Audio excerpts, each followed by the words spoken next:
Hey everyone, welcome back to the channel. Thank you for joining me tonight. Settle in, close your eyes if you'd like, and let's unwind together with some fascinating Reddit stories and the soothing visuals of Minecraft. I hope this video helps you relax and find some peace. Story 1. My father chains me to the radiator every night before bed. It took me years to find out why. Every night before I go to sleep, my father fastens a chain around my ankle. It's shackled to the radiator to prevent me from leaving.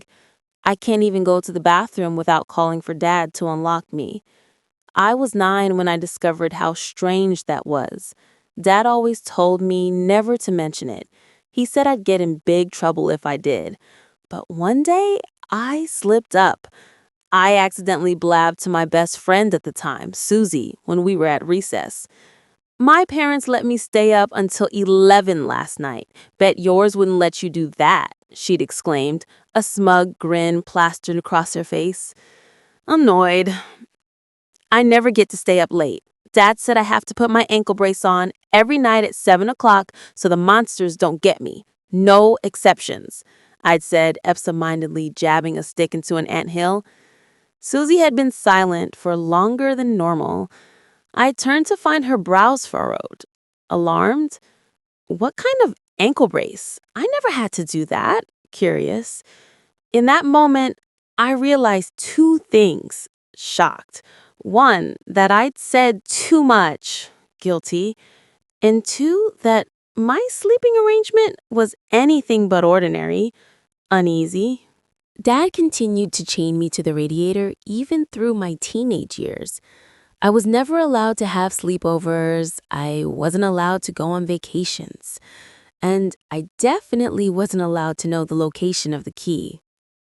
Don't get me wrong, though. By what I've described so far, it probably sounds like I sleep on a dingy yellow mattress in the corner of a dirty trap house basement. That's not the case. I have a bedroom, fully furnished with a dresser, a nightstand, a TV, and a queen-size bed. I'm not living in squalor, which I suppose adds to the mystery of my circumstances. I've asked Dad why he does it on multiple occasions. As a little girl, I used to whine and moan about the ankle brace all the time. The answer was always the same: to protect you from the monsters in the night who come to take little girls. As I grew older, I asked less and less, until eventually I stopped asking at all. Until 2 days ago, that is. That was when I turned 17. Sasha and Maria threw me a fantastic surprise party with all my high school friends in attendance. None of them knew about my nightly confinement. I'd managed to keep it all under wraps, terrified that Dad would lose custody of me and that I would get placed in foster care until I was 18. So, without having a solid alibi, it was tough to refuse when the girls invited me to sleep over at Sasha's. Look, it's just one night. You can't get away for that long. This is your freaking birthday, Sam. You need to let loose a little, Sasha said. Maria and Emily nodded in agreement. I'm sorry, but I can't, I replied, my eyes glued to the floor. My dad won't let me. Can't you at least ask? The worst he can say is no, right? Anna chimed in. But I already know what he's going to say. You won't find out unless you try, Maria said, arms folded across her chest. Just ask him, all right? My heart jackhammered in my chest as the ankle brace clicked shut. I love you, sweetheart. Happy birthday, Dad said, kissing my forehead. He stood, heading for the door. This was my chance. Dad? He stopped, 1 foot in the hallway. What's up? Can I talk to you about something?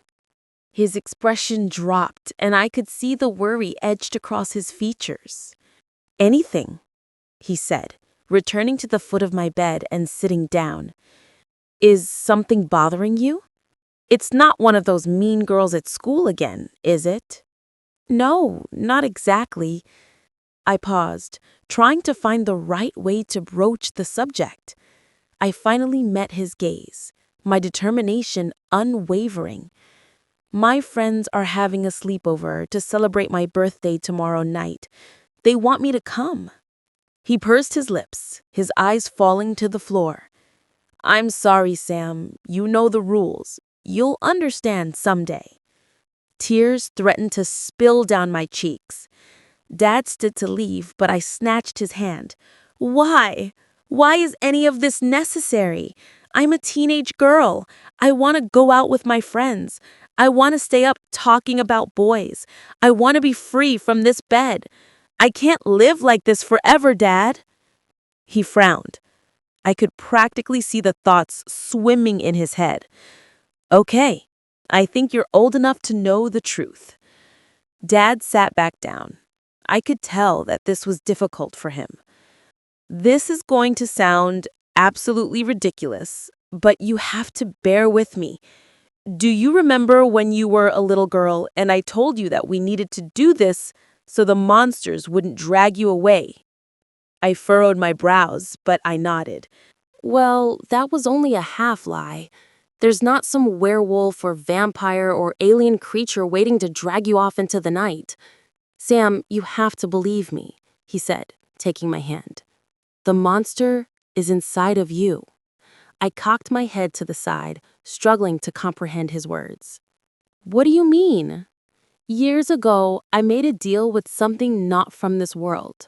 When you were just 7 months old, you and your mother were involved in a fatal car accident. She died on impact, but you were left in critical condition. I was desperate then. You'd been rushed to the ICU, and the doctors told me that it didn't look good. It would have taken a miracle for you to pull through without lifelong medical issues. Samantha, I have never been a religious man, but that night I prayed. I prayed to any deity that would listen just to make you healthy again. I'd already lost your mother. I couldn't lose you too. He paused, tears running down his cheeks before continuing. I didn't expect it to actually work, but it did. Something answered my prayer, but it didn't come without a price. In exchange for your life, this entity has been living inside you for the past 16 years. It only awakens in the moonlight. So I did the only thing I could do. I kept you from going out at night. I don't know what that thing is, but I know that if it awakens, bad things are going to happen. I know it sounds unbelievable, but this is it, the honest truth. I stared at Dad as he searched my expression. It was then that the realization finally hit me. My father was utterly insane. My finger hovered over the button. I took a deep breath, the weight of my plan sinking in, and I pressed send. Got Dad's permission. I'll be there tonight. The group chat blew up with a slew of celebratory responses. I felt a war raging inside me as I read the replies. On one hand, I was more excited than I'd ever been in my life, but at the same time, a more sensible part of me knew that I couldn't count my chickens before they hatched. I couldn't afford to screw this up. I was off from school that day. Dad was busy working his second job. He'd be gone for a good 8 hours, offering me the perfect chance to enact my scheme. Bye, honey. I'm going to work. Be back later. All right, bye, I replied, my heart palpitating with anticipation. I watched through the blinds as Dad's car trundled down the street. Once his taillights disappeared from view, I made a beeline for his room. He kept the key to my restraints at the back of his sock drawer.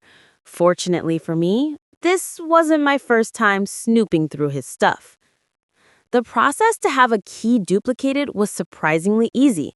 To my luck, the key was a more modern model, not one of the clunky, old-timey ones seen on TV. So I didn't receive any strange looks when I asked to have it copied at the hardware store around the corner. I couldn't help but grin on the drive back home.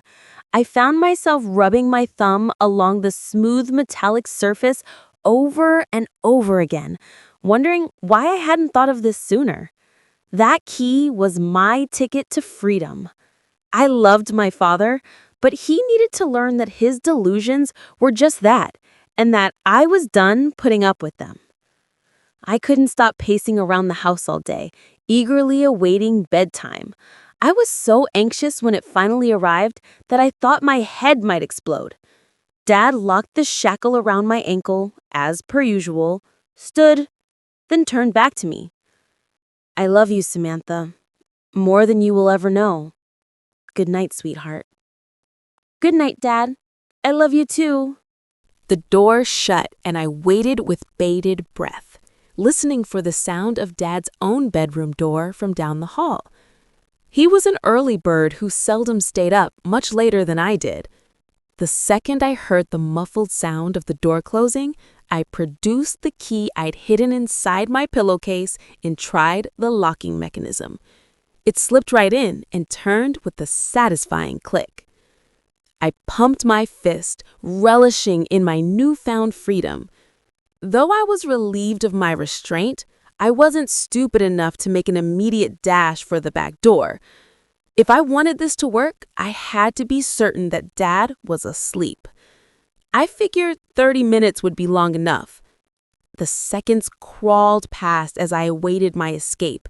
The "where are you?" and "I can't wait for you to get here" texts from my friends didn't help, but eventually the time came for me to sneak out of the house. I was giddy with excitement as I tiptoed down the hall. The silence that permeated the house felt deafening. Each soft footfall thundered in my ears as I snuck along. I tensed when I passed Dad's room. He must have been fast asleep by then because I didn't hear so much as a peep upon reaching the back door. My breath caught in my throat as I unlocked the deadbolt. I turned the handle, inching the door open ever so slowly to prevent it from squeaking. And there it was. The night sky was even more beautiful than I'd imagined. For the first time in my teenage life, I was looking up at the stars. I took a step forward, eyes glued to the heavens, and "Sam, what are you doing?" My blood turned to ice as my father's voice rang out through the cool night air. I turned, tears welling in my eyes. This couldn't be happening. I'd been so careful. "Sam, please get away from the door and come back to bed," Dad said, extending a hand.